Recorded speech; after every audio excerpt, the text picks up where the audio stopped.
lamang kumpol ng mga salita na naisin ko pang ako'y bigyan ng isang taling kangkong, dili kaya isang bungkos ng mga talbos ng kamote na pinupulsa kong aling pusalian o inumit sa bilaon ng kung sinong manggugulay.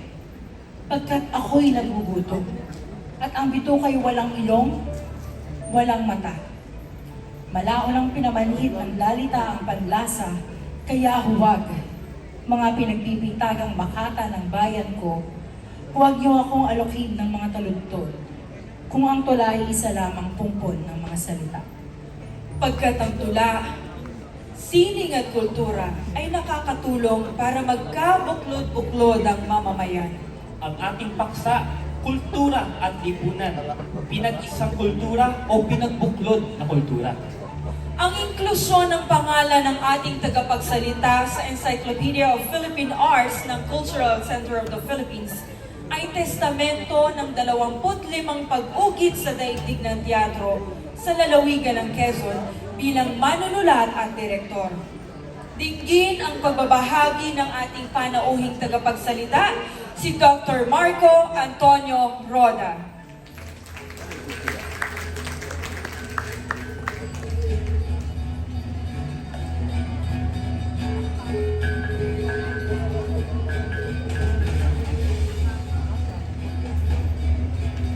Walang saysay ang mga tula kung ikaw aking sintay mawawala.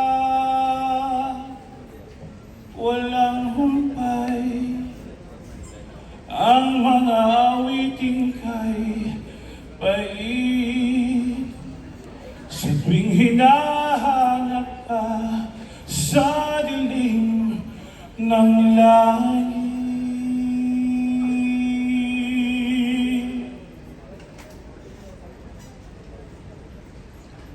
Tula, sining, sinta, kultura. Ano nga ba ang kultura? Ang kultura ay pangkabuoang pananaw ng mga tao sa lipunan, sa mundo, at sa kanilang kapaligiran. Ang pananaw na ito ay hango sa paniniwala, tradisyon at uri ng pagmumulat at iba pang mga bagay na nag-uugnay sa kanila at nagpapatibay sa bigkis ng pagkakaisa na siyang pagpapalaganap ng diwa, pananaw, kaugalian at adhika. Isa po akong alagad ng sining at naunawaan ko ang kahalagahan ng tinig ng mga taong araw at gabi. Ang iniisip ay sining. Nang hinihinga na hangin ay sining. Na ang buhay, kapag kinuha mo, ay kamatayan. Maaari ba natin itong gawin sa bansang Pilipinas? Ang pagkaisahin o pagbuklurin ang kultura. Pinanganak po ako sa Timonan, Quezon. At doon ako tinubuan ng sungay at pakpaktak ng Henry.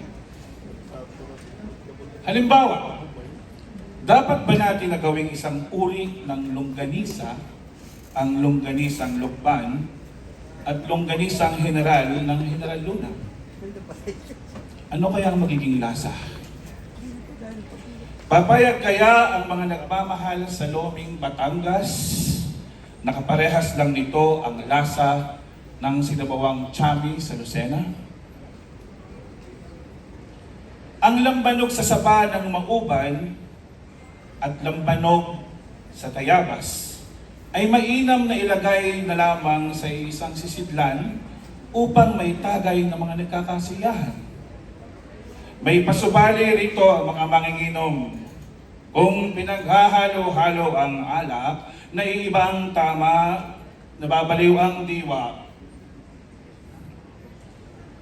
Ang sayo ba sa tagayan ng Tayabas ay nararapat na saliwan o saliwan ng musika ng paawitang pagbilawig. Baka mangulila ang abaruray ng tayabas habang mawawala na ng buwang ang mga nalalasing sa paawitan sa pagbilaw para makaindak ng sarili nilang galaw. Sabihin pa na ang kawalan ng pagkakakilanlan ng bawat komunidad ay nangangahulugan na hindi namamalayang pagkalimot ng saysay ng kanilang kasaysayan, ang kasaysayan ng kanilang bayan, ng kanilang lugar at lunan. Naunawaan ko ang layunin ng mga festivals o pasinaya na makalikha ng iisang pagkakakilanlan. Dakila ito at palagi itong mananatiling dakila. Ngunit kung fiesta ng bayan, hindi ba natin ipapakita ang kaibahan ng kakanyahan ng bawat itong barangay? Kung may pasinayang probinsya, dapat pakikahon sa isang kultura ang bawat bayan na may kanya-kanyang kagandahan sa ngalan ng kaisahan. Totoo namang may hawig. Ngunit sigurado kung hindi magkakatulad. Siguro nangyayari ganitong bagay kung hindi sapat ang representasyon ng bawat pook o kung hindi man, hindi sapat ang tinig ng mga kumakatawan sa pook ng bawat barangay o bawat bayan, kulang sa pagkilala, sidhi at pagmamahal, kumbaga. O pwede ba nating punahin ang kalakarang umiiral sa mga pasinayang bayan? Pwede bang punahin na maaaring ang paglalagay ng patimpalak? Sa pananaw ko lang po ito bilang isang performing artist. Ang dahilan kung bakit kailangan ng iisang sayaw, kanta o tema? Kailangan ba ng iisang panukat? Ngunit, napapalitaw ba ng patimpalak sa pasinaya ang kaisahan na ninanais? O lumilikha lamang ito ng lalo pang distansya? May mananalo, ngunit mas marami ang matatalo. Ano kaya ang may dudulot nito sa kumpiyansa ng bawat komunidad na matatalo? Isa po akong psychologist, baka kaya ganito aking pananaw. O kung hindi man, sa mga palagi nagtatagumpay, ayos lang ba talaga na isang beses lang sa isang taon kung dakilain ng kultura? Isang beses at kung mananalo pa. Kung ang nabanggit ang siste, malamang na magsisimula at magtatapos lang sa pasinaya ang pagkilala. Pwede rin bang punahin ang labis na sentimentalismo na kadalasang nagiging exoticismo sa kasalukuyang tagatangkilik? Kung ang ipinapakitang kultura ng bawat bayan sa pasinaya ay hindi na nakikita sa karaniwang araw, malamang kasaysayan na lamang ito o hindi kaya hindi na umusad o umunlad ang kulturang ito. Ang kultura ay isa ring pagkilos. Kinetiko ito at palagi nagbabago. Kaya pwedeng itanong, ano na ang kultura sa kasalukuyang panahon ng inyong binabandilang kultura? Hindi ba totoo ang kultura ng kasalukuyang panahon? Ang nakaraan lang ba ang totoo? At tulad pa rin ba ito noong 1970s? At mas maaga pa sa 19-kopong-kopong. Merong bahagi ng kultura ang pinipreserba. Meron din pinagpapatuloy. Ang mga pinipreserba, yung values o pagpapahalaga, ang kalikasan, ang istruktura, ang kasaysayan. Hindi ko sinasabing masama ang pagbabalik tanaw. Mabuti ang pagbabalik tanaw. Pero ano ang saysay nito kung walang kasalukuyang pagdugtong at pagpapatuloy? Walang pagpapakilalang kasalukuyan. Kung bagaman, kung nabuhay tayo sa mga kwento ni Lola Basyang, dapat din tayong mamulat sa mga kwento ni Rogelio Sicat, Rogelio Ordonez, Edward Perez, Luwalhati Bautista, Luna Sicat, Roel Aguila, Roland Tolentino, Niles Jordan Brace, Eli Gieb, Jose Lito de los Reyes, Ferdinand Harim, Eros Atalia, at maraming susunod pa. Ibig sabihin, hindi na patulala sa nakaraan ang pagkukwento sa ating bayan. Hindi sentimentalismong paulit-ulit ang ating kwento. May bago at palaging bagong naratibo sa nagbabagong panahon. Buhay na buhay ang ating kwento. Sigurado ako, ng mga mahuhusay na mga manunulat na aking nabanggit ay may natatanging pagmamahal sa kanilang pinagmulan at nakaraan. Pero alam nila, naririyan sila, naririto tayo para ipagpatuloy ang mayabong na kultura ng panitikang Pilipino. Alam isan bang sabihin na sana ganito rin ang pagturing sa kulturang itinatanghal at pinagmamalaki ng bawat komunidad? Kung masusugsog natin ang pinagmulan ng ating kultura, magkakaroon din sana tayo ng inisyatiba na dugtungan ito at bigyan ng makabago at naayang pagtatangi. Alam natin na hindi lang sa mamamayan nakaatang ang obligasyon ito.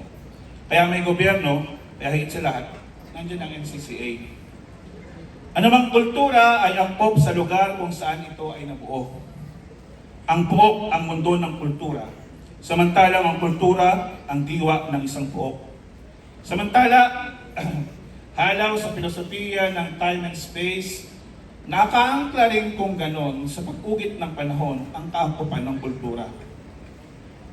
Sa mas praktikal pang pagtatalakay, makakatulong ba sa pambansang turismo ang sinasabi kong kaangkopan? Sa anong panahon ba dapat na makilala tayo ng mga dayuhang turista? Paano ba natin dapat nais na mapag-usapan habang nagnanais ng pandaigdigang pagkakakilanlan? Kung aking pinupula ang labis na sentimentalismo at ang patingbalak sa mga pasinayang kultural, ano naman ang aking may mumungkahi para hindi ako mukhang mema lang dito? Sa kahit anong komunidad o sistema ng kaisipan, ang hegemonya o ang hindi napagnilayang pag-iisa ng kultura ang dahilan ng pagkawala ng iba pang mayabong at nagsisimula pa lamang na kultura. Una, sinabi ito ni Sir kanina, pagbubuklod sa kabila ng kaibahan. Kung ganon, ang palaging mainam na kasagutan. Isang kultural na kondisyon kung saan ang mga tao na nagmula sa iba't ibang kultura ay nakatatamasa ng patas na oportunidad at pawang may pagkakakilala o pagkapahalaga sa pagkakaiba-iba. Ikalawa, kooperasyon at pagtatanggal o pagtatanghal, hindi kompetisyon. Walang intriga pag walang kompetisyon. Walang alingas-ngas. Festival lang. Pagandahan, hindi pagalingan. Para saan ngayon ang kolaborasyon? Merong dalawang namumukod tanging bagay na kolaborasyon ako nakita sa umuusbong na kultura. Yung mas una, yung Mascara Festival. Kolaborasyon yun ng mga alagad ng sining. Wala yung nakaraan, nagsimula agad, kontemporaryo. Ang street dance ng Niyog-Yugan, kolaborasyon ng mga alagad ng sining. Dahil naging isang consultant ng isang nanalong grupo. Lumilitaw ang husay ng choreographer dahil pinagigitaw nito ang galaw at kilos na naaayon sa tabing dagat, naaayon sa bukid. Pinagigitaw din ito ang mga kompositor ng bayan. Pinagigitaw din ito ang bagong kilos na walang ibang batayan kundi ang kanyang sariling kalikasan. Doon nagaganap ang tunay na kolaborasyon sa pagtatangi o paglikha ng makabagong kultura sa makabagong panahon. So masasabi ko, yung street dance ng Niyog-Yugan, ang makabagong kultura. Nang minsang dumalo ako sa kasal ng isang kaibigan sa Kalinga, nakita ko ang kapangyarihan ng kultura at sining na pinalakas at piniyayabong pa ng kooperasyon at pagtatanghal. 3 araw ang kasal sa Kalinga. Bawat tribo o mag-anak na dumalo ay nag-aalay ng kanilang sayaw para sa isang pasinaya o para sa ikinasal at para sa mga bisita. Alam nyo, sa kauna-unang pagkakataon, sa totoo lang, pag nasa entablado ang mga etnikong grupo, madalas ako'y naboboard. Sorry, I have to say it. Pero nung makita ko ito, sa mismong lunan, kung saan nabuo yung kultura, kung saan nagkaroon ng saysay yung pagsayaw at tunog ng gangsa, ang kanilang pagtikdik-dili, napaluha ako. Nakita ko ang kasabay nila, ang kanilang mga ninunong sumasayaw. Naramdaman ko ang kanilang spirito. Naramdaman ko ang kanilang pagkatao. At sa panga, may dumating na isang van doon sa harap ng kanilang bunsuran. Nagsibabaan itong mga modernong tao, mga kabataan, yung ilan nakamohok, mukhang punks, sa mukhang hip-hop. Dali-dali silang naghubad ng kanilang sapatos. Dali-dali sila. At sumayaw sila ng patik-dili papunta sa ikinakasal. Ramdam na ramdam. Naroon ang lupa, naroon ang langit, narito ang puso. Nakita ko ang nakaraan, ang kasalukuyan, at ang hinaharap ng kulturang Kalinga. Hindi ko malilimot ang Kalinga. Sa isang iglap, nangyari ang lahat. Sa pagtatapos ng aking sanaysay, nais kong bigyang diin ng pagsusuri sa mga isyong kultural ay hindi simpleng usapin ng tradisyon lamang. Ito'y tungkol sa pag-unawa at pagmamahal sa mga taong bumubuo ng ating kultura at sa kanilang mga kontribusyon sa lipunan. Sa pagbubuklod ng iba't ibang kultura, nagkakaroon tayo ng mas malawak na perspektibo. Mas maraming pagkakataong kaunlad at mas makulay na pag-iral bilang isang bansa. Magandang hapon sa inyong lahat. Das de Angono na nangangahulugan ng string instruments of Angono. Ang pangkat na ito sa music program ng Regional Lead School for the Arts Angono ay naghihikayat sa mga kabataan na lumahok sa pagpapaunlad ng musikang Pilipino.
pagpipino, paghahango, at paghahain.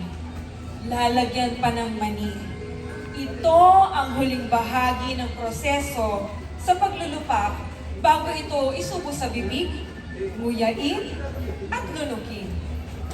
Buo man ang iyong ngipin, bungal, sumti, agilagid na lamang ang meron. Kapag natikman ang nilupak sa iyong katawaan ay maipagmamalaki mong ikay taga-Katagalugan. May cellphone ka man o laptop, tiyak na iiwan mo yan. Pagkat sa kultura at pamanang kalinangan ng paglulupak, mararamdaman mo ang halaga at saya ng pagsasalo-salo at makikipagkapwa ng mga Pilipino.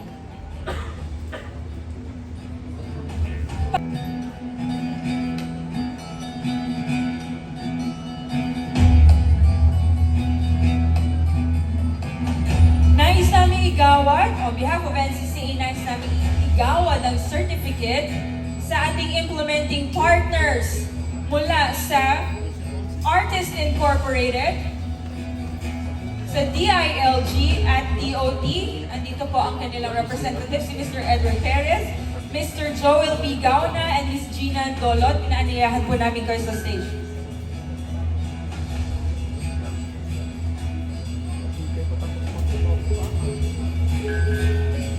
Sama po natin ang si Ms. Carol Mizal from NCCA to award the certificate.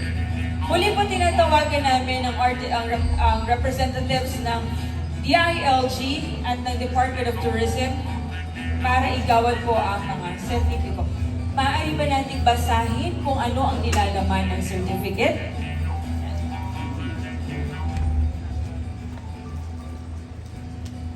The Republic of the Philippines Regional Development Council Region 4A Calabarzon Subcommittee on Culture awards or presents the Certificate of Appreciation to for the generous support as implementing partner during the 2023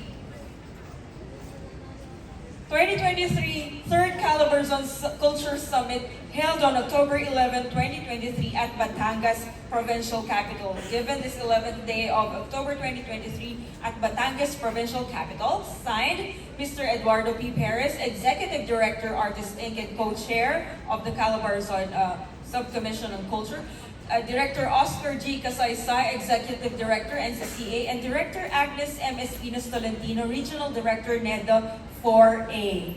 Ayan. The certificate is presented to Artist Inc. And to receive the award on behalf of Artist Inc. is Ms. Lois Urbano.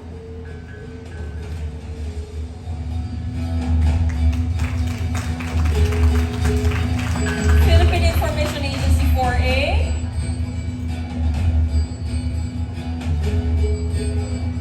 May I request my co-host to help me here in front? Okay. DILG, Mr. Joel P. Gauna.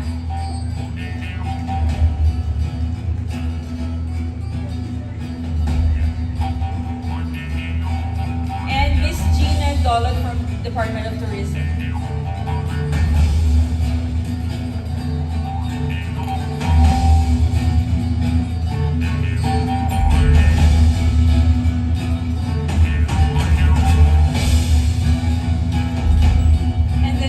For the OE. Let's stay here for the photo op.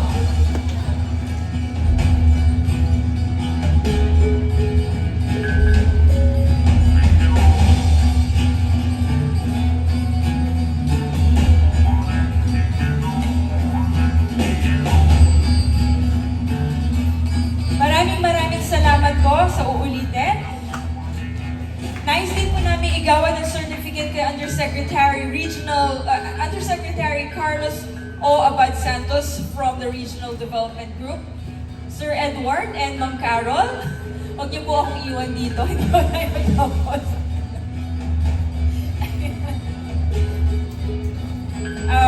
From NEDA Calabarzon, represented by Assistant Regional Director Carmel Mataba and Ms. Revi and Grace C. Holong Bayan.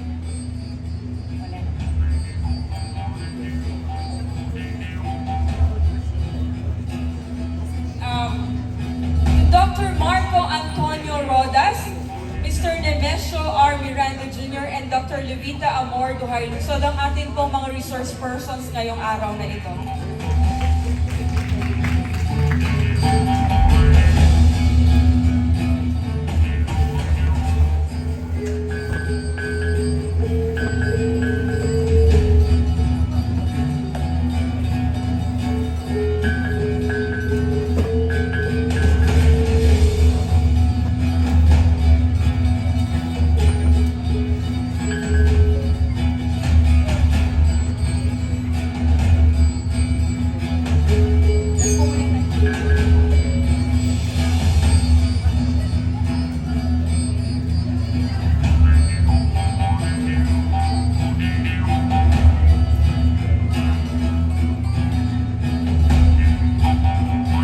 And stay for the group photo.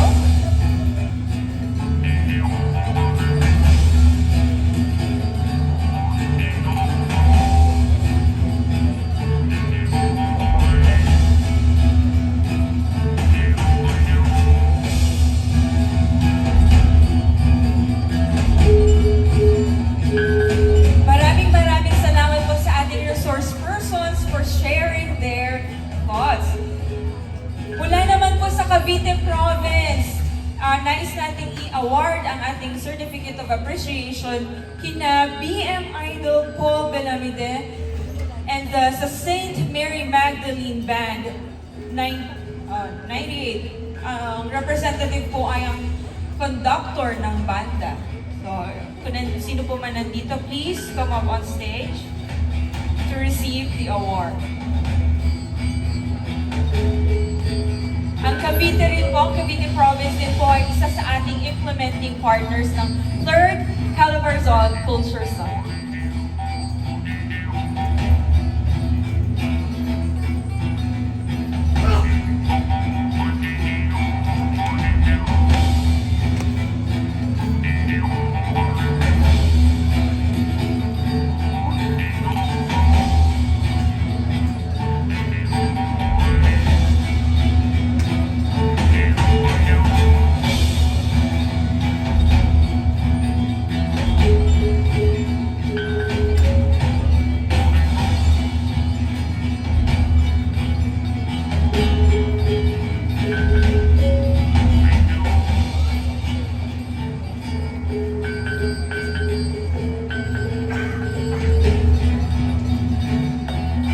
Maraming salamat po sa Cavite Province.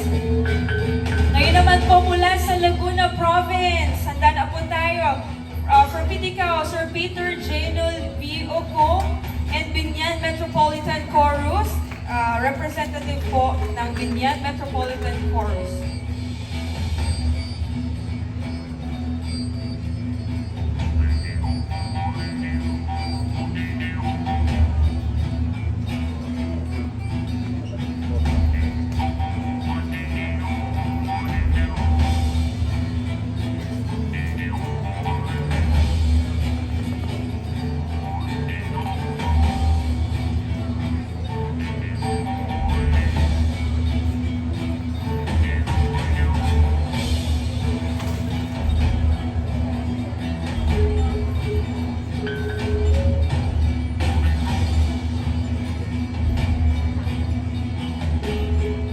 Maraming salamat po sa Laguna Province.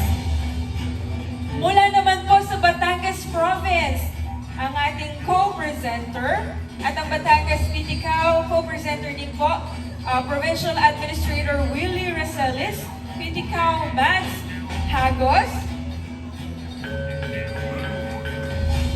ang ating Cultural Government panelist, Ms. Heidi Castillo, Head po ng Provincial Office of PIO ng Batangas, ang manunubli ng Sinala, representative po ng manunubli ng Sinala, Batangas State University, Mr. Mark Emmanuel Magsino, at head ng Tiwayanis Dance Theater. Representative din po ng Agoncillo at ng Lipa.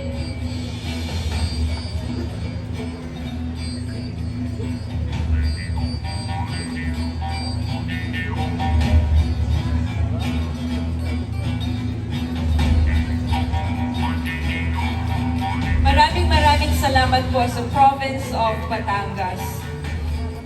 And now for the province of Rizal, maraming salamat po sa ating implementing partner ng Rizal Province. Tinatawagan po namin si Dr. Corazon Lacerna, Cultural Government Panelist, at ang representative ng Las Cardas de Angono Group.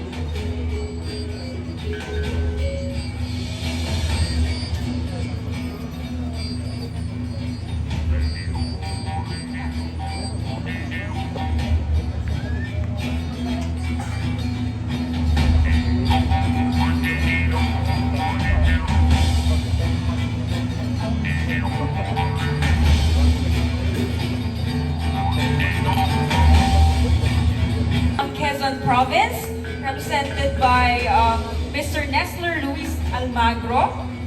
Kasama rin po natin ang Mauban, Dumagat Indigenous Communities representative po nila. Maraming salamat.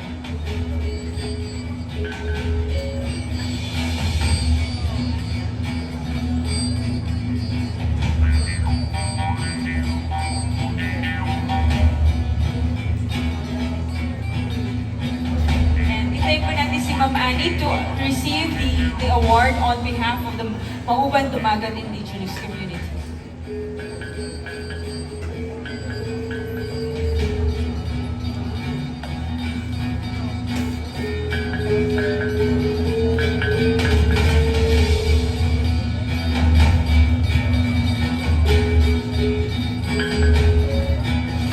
Maraming salamat po, Quezon Province. Nais din po naming pasalamatan ng ating isa rin sa mga implementing partners, ang Asia Brewery, represented by Ms. Katie Ann Cueto, at ng Tazamia, represented by Mr. Rodel Lacorte.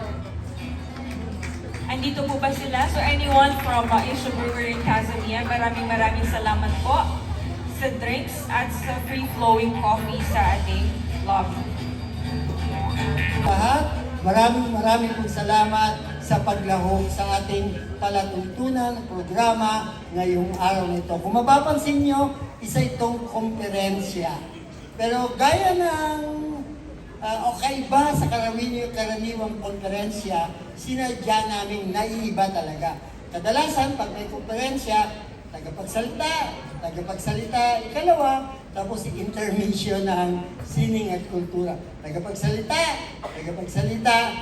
intermission ulit. Gusto namin patanaw talaga na bahagi ng pang-araw-araw na buhay at pagbabahagi ng ang sining at kultura. Kaya sa pagkakataon to, nakita nyo naman, pagtatanghal, tapos pumasok yung tagapagsalita para palalimin ang kahulugan ng pagtatanghal. Kaya sa sumunod, pagtatanghal, and then tagapagsalita para palalimin uli ang ating pinag-uusapan. Sa ganun, maramdaman natin na ito'y pagtitipon ng mga alagad ng sining. Sa gayon, the whole event is cultural in nature. Maramdaman natin na ang sining ay kultura ay bahagi ng pang-araw-araw na buhay at higit na nakapagbibigay ng sigla habang tayo'y sumasaksi sa ating komperensya sa araw na ito. Dahil ako po ay pampinit, ito na lamang ang aking masasabi. Tapos na ang ating pagdiriwang. Pero hindi pa tapos ang ating paglulupa tungo sa pagkakamit ng ating mga balak. Pansamantala natin sinasara ang tabing ng ating 2 araw na pagtitipon. Maraming salamat po sa inyong lahat.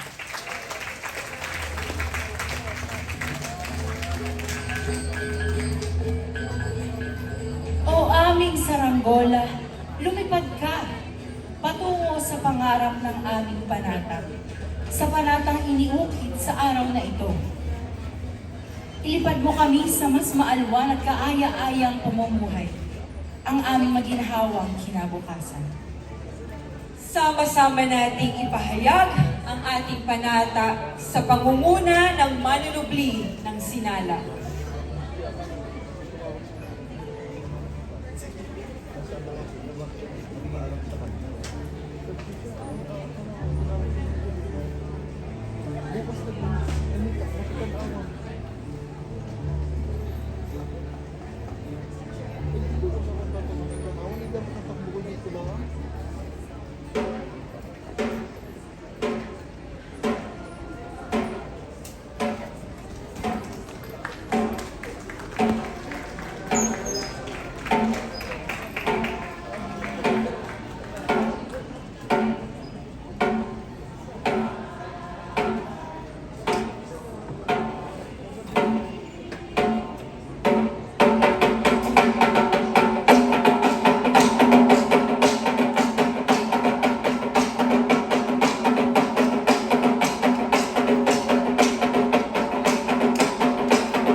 Sa pagkakataong ito, ating anyayahan ang kinatawan ng lalawigan ng Batangas at lalawigan ng Cavite.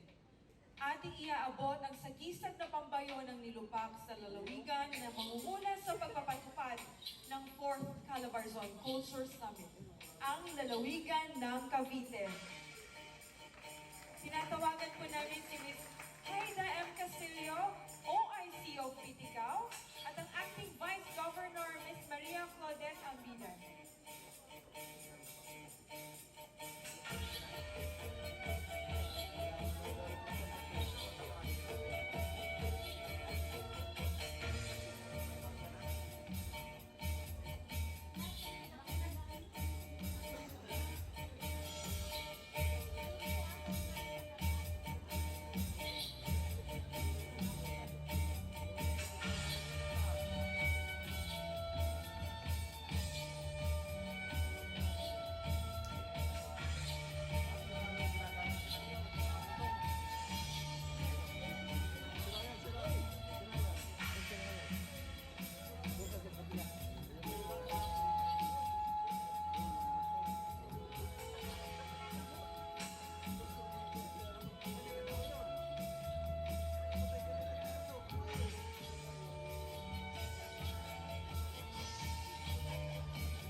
Muli po, ang lalawigan ng Cavite na siyang mamumuna sa pagpapatupad ng 4th Calabarzon Culture Summit.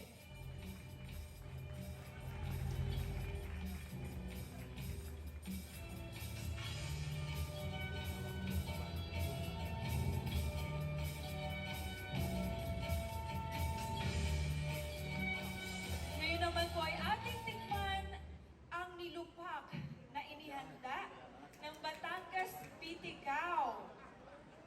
May pabaon po sa ating lahat. 2 araw po natin itong binayo. Simula kahapon, nagbayo tayo ng mga ideya upang maisulong, paigtingin ang culture, arts, and values sa ating mga programa dito sa Calabarzon. May pabaon po ang ating Batangas Piticao sa ating lahat.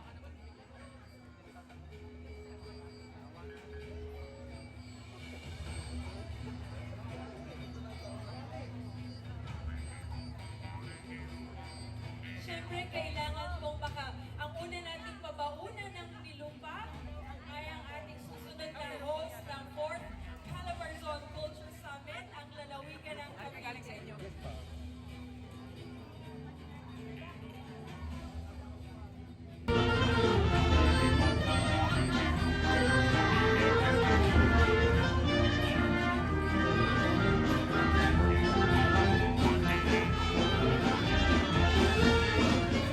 Pwede ba natin na maisipin sa atin ang lalawigan ng Cavite bilang pagtanggap sa pagiging host ng 4th Calabarzon Culture Summit? Sa pangalan ng lalawigan ng Cavite ay buong puso po namin tinatanggap ang pagiging tagapagpaganap ng 4th Calabarzon Culture Summit sa susunod na taon 2024. Maraming pong salamat. Maraming salamat. Pagbati po sa ating lahat. Palakpakan natin ang ating mga sarili para sa matagumpay na 3rd Calabarzon Culture Summit.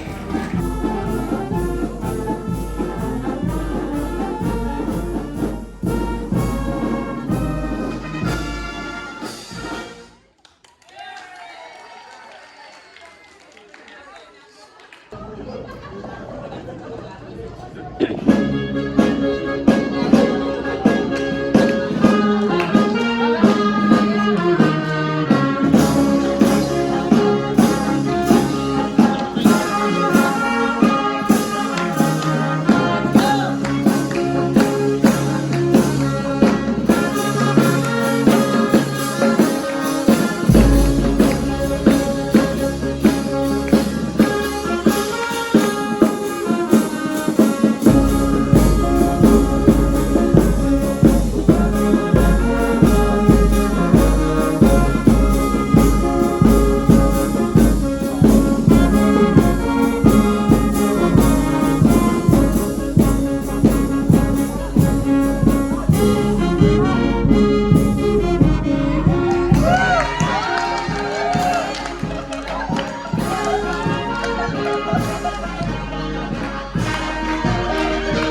Taran taran tan tan. One more, 1, 2, 3. Happy birthday! Birthday po ni Kuya Darwin yan.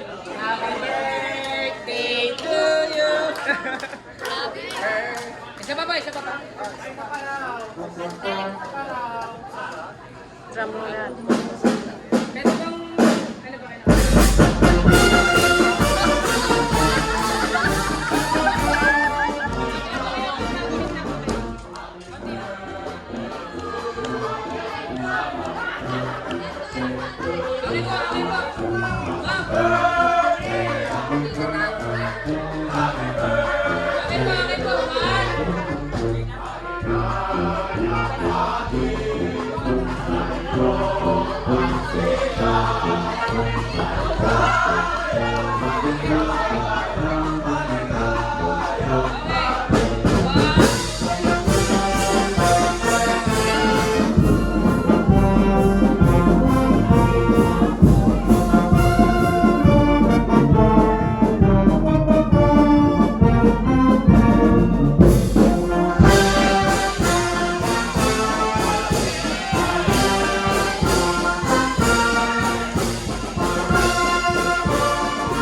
I